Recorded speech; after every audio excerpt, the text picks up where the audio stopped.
2022 विधानसभा चुनाव में बदलते समीकरण के साथ सियासी हलचलें भी तेज हो गई हैं। इस बीच आजाद समाज पार्टी के राष्ट्रीय अध्यक्ष चंद्रशेखर आजाद ने सूबे के मुखिया के खिलाफ चुनाव लड़ने का ऐलान कर दिया।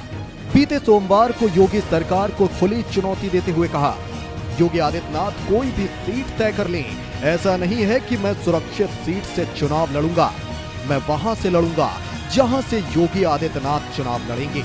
आजाद समाज पार्टी पहली बार चुनावी मैदान में उतर रही है और पार्टी की कमान भीम आर्मी प्रमुख चंद्रशेखर आजाद को सौंपी गई है।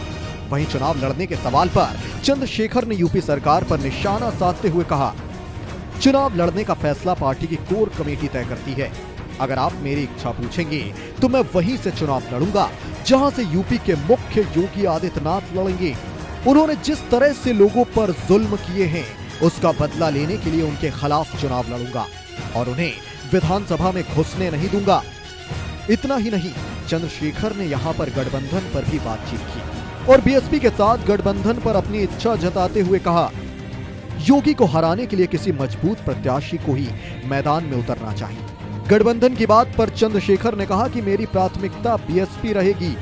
बीएसपी की तरफ से मेरा लगातार अपमान किया गया, इसके बाद भी मेरी प्राथमिकता बीएसपी से गठबंधन की है। हम चाहते हैं कि आजाद समाज पार्टी और बीएसपी का गठबंधन हो जाए। चंद्रशेखर ने अपने बयान में न सिर्फ योगी सरकार पर हमला बोला, साथ ही मायावती को भी घेरा।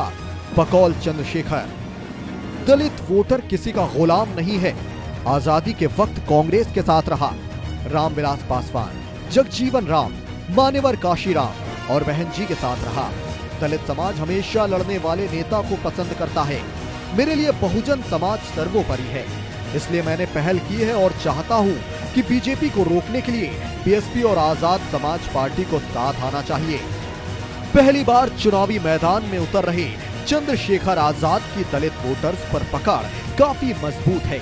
चंद्रशेखर हमेशा से ही बीजेपी के खिलाफ चुनावी मैदान में उतरना चाहते थे, लिहाजा अब देखना यह होगा कि चुनावी मैदान में चंद्रशेखर के इस आह्वान पर बीजेपी क्या प्रतिक्रिया देती है।